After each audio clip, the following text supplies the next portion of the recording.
Welcome to episode 3 of a show yet to be named, and I hope that we will have a name soon. I'm working on it still. I'm going to get an email up for questions or comments or whatever it may be about these shows that I'm producing. I know there's not anything major to the actual production of the show, but I hope that you've watched episode 1 and 2 and the bonus episode and you've gained some knowledge. Whether you be a wrestler, whether you be a trainee, whether you be a fan, I hope I'm giving you a little bit more insight. Today's video I'm really excited for because this will start to show how many different ways we can take a match. If you watched those videos and you paid attention, you'll recall I talked about the family tree we used to do in school and how we can do that with wrestling. You know, you put a name here and then you got the branches out to other members of the family. We can do that with wrestling moves, wrestling positions, spots and everything, and we can see how many different ways they go. Reversals, ways into it, ways out of it, all these type of things. And that's where this spot starts to really show how that can continue a story multiple different ways. And there's a lot of different aspects we're going to put into this. And the beauty about wrestling is, look, I know we've all heard back in my day we called it in the ring, blah blah blah, all these kids calling spots. Look, everybody calls spots. And back in the day, guys were wrestling each other 5-6 times a week for months on end before they had a match on pay-per-view or on TV. So maybe they did call it in the ring, but they had all these tools to use, you know. When I wrestle Eddie Edwards, for instance, we could wrestle for 30 minutes. It's going to take us 5 minutes to talk a little bit because we'd wrestled each other so many times throughout our careers that we kind of know the general flow of each other. And it's just easy to kind of put things together. And we go on instinct because we know each other so well. But I am convinced any great match had some forethought put into it. You know, not just called out in the ring, not any great match you remember. I know people will talk about Flair and Steamboat, but they'd wrestled each other so many times. They had so much up their sleeve. Yes, they probably called it in the ring, but they could just say spot A, spot B, you know? And that's not ruining anything, you know? I'm comfortable calling a match in the ring, but it's not going to be a match that people are going to talk about in 10 years. They might enjoy it for that night, but it's not going to last as long as a match that's put together. Now, it's our job as a wrestler to make that match not look like it's put together. That's the art. And there's ways to do that. There's also ways, as a babyface and a heel, how to present certain things with our body language and our facial expressions that allows the commentary team to say different things in the exact same spot, which is beautiful about wrestling. I love, as I said, wrestling is one of those things that is constantly evolving. You're constantly learning new things to put here and there. And I'm going to go over a little spot in this match that had the roles reversed. We could get to the corner differently. And we're going to go over that because we're going to do that same spot and see how different it can be. So we finished with the universal. Remember, we circled around. We showed why we circle around. We showed why we lock up. And then how we get to the universal or international, or if you don't know those terms, a simple tackle, drop down, leapfrog, hip toss, and then we followed it with the arm drag where we hold on. You finish the hold, right hand goes on the shoulder, got the arm hooked here. Now, as a heel, right, babyface finishes the hold. Heel, we always see this. Keep the arm straight. The babyface's knee, right knee should be here, left knee should be on the mat because we're focusing on this and here. Once you do this, the focus is off here. To get up, you push the knee off. Now there's no pressure here. There's no hold. We want to show that we have that hold as the heel gets up. Now as the babyface, I see him moving. Okay, maybe I wrench out the arm. Maybe I pull the shoulder. Maybe I shoulder tackle him. Maybe I put it in a hammerlock. I run a shoulder in the buckle. He sells around and boom, we're back to the arm. Now, as we grab that arm bar again, maybe the heel tries to grab the ropes, but we wrench it. He sells for a second. Maybe he tries to come up, but we wrench it. Then, the logical step for the heel is to bring that knee in. So when you bring that knee in, this is a two-parter, because as the heel, I often see knee, jaw jack to the fans, then what we're going to do next. No. Knee, register the arm, talk shit to your opponent. Now, as the babyface, you get knee in the gut. What does that do? You come down.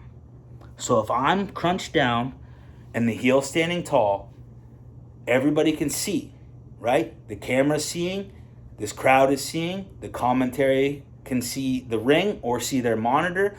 I'm the heel. I'm in pain. Register that. Then I get angry. Oh, that's it.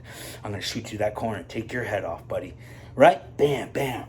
Then I grab them. Now, as the babyface, I always see babyface and heel. We're about to get whipped, and we do this.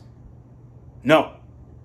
This left hand should sell. So if I get kneed on the gut, bam, bring that hand down the cell. Because then the heel has to actually grab my arm and pull it off my body, off the cell where it hurts. Everybody can understand that.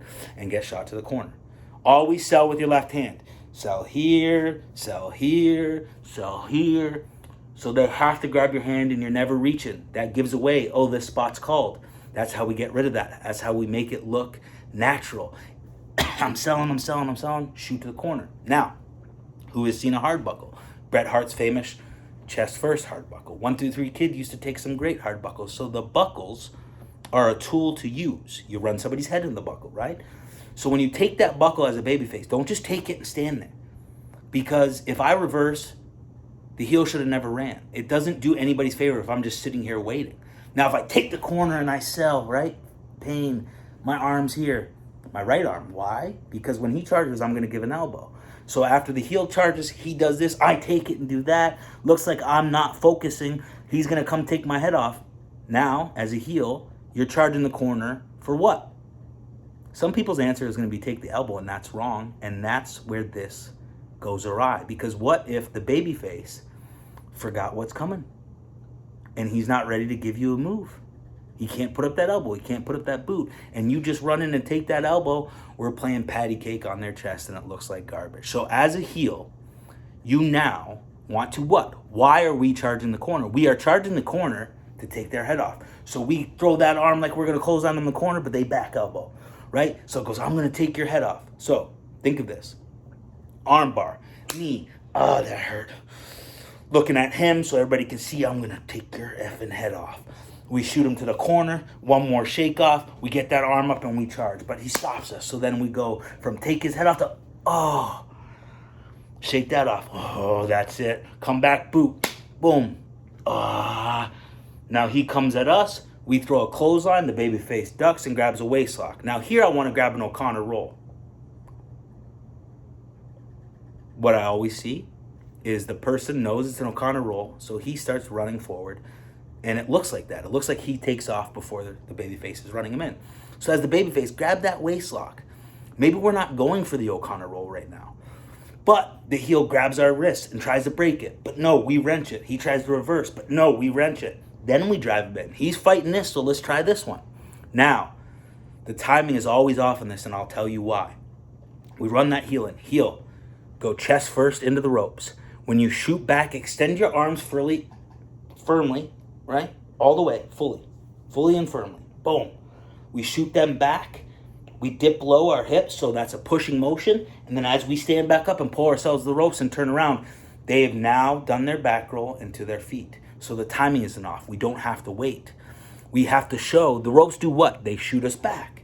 So in this position, it would shoot us to a O'Connor roll, but this time we're holding on, and we got to hold on for dear life. So we dip our body down, dip our hips, arms straight, then take a second, pull ourselves back up. They're on their feet. Now I'm coming at them. Here's a drop kick. Boom. I take a bump. The next position I want to corner. What I see often, and you will watch matches and see it, and if you think I'm lying, watch some matches. They'll take a bump in the center of the ring, sell up, and then walk to the corner. Again, this is how we mirage this spot so it doesn't look planned. We take the bump and we're selling to get away from the babyface. So maybe we're even here, no, crawling to the ropes, and then I use the ropes to pull myself in the corner. Now, as a commentary, look at that coward backing away from the babyface, trying to get himself in the ropes so the referee will get between them, right? Because the ropes is a break.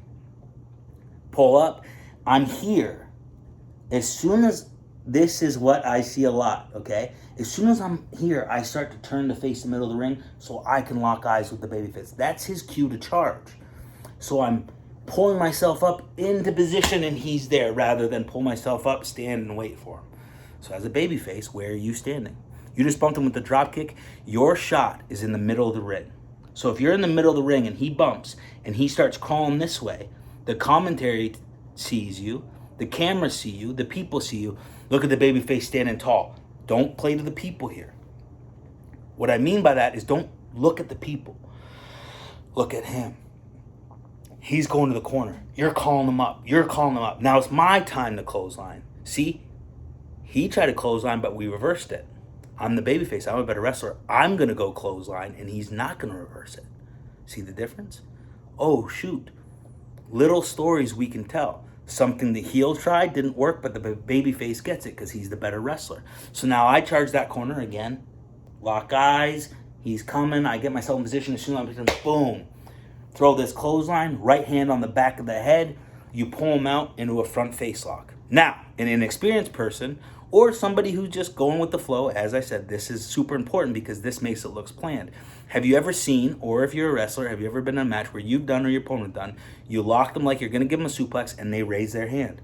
So when you pull this there, drop that hand and grab their wrist. So you got their wrist locked and the front face lock because you're in control. That's where you look at the people. I'm taking them for a ride, hook them. There's the suplex, 1, 2, kick out. Now we can go, or we just suplex it when we rock and roll. Again, there's many different ways we can go off this. See the difference? Can you picture that selling to the corner from the heel and what the commentary can say? As I said, he takes that drop kick, he's selling his face. No. He's getting in the corner, pulls up. Look at that coward backing away from the baby face, trying to get in the ropes to create ref to stop the match, to put the brakes on, you know? Now, as a baby face, if I get bumped, boom, and I'm selling to the corner, my sell is differently. I'm not here. I'm here. Now the commentary goes, look at how resilient that babyface is. He can't get to his own feet, so he's trying to get to the ropes to help himself up. He got to the ropes and he's helping himself up. Look at the fight in this babyface.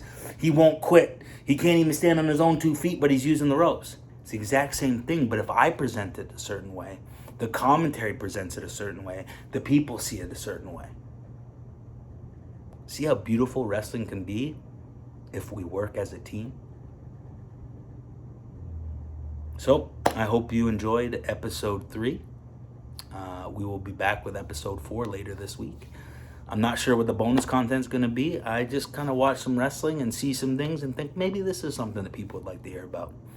So I hope you're enjoying these videos. And most importantly, I hope you're learning something, you know, or remembering something. Because as I said, a lot of these little things isn't necessarily that people weren't told about. And in some cases, they just weren't explained it. Remember, the why of things is super important. If you remember the why, the body language and facial expressions change. It's as drastic as, why am I charging the corner? Well, I'm charging the corner to take an elbow in the face. Well, we're not throwing anything. We're just literally running to the corner to take an elbow in the face. But if we throw that clothesline, it gives everybody a visual and it gives the commentary that heel's about to take the baby. Oh, but the babyface caught him with the back elbow. He shook off that elbow.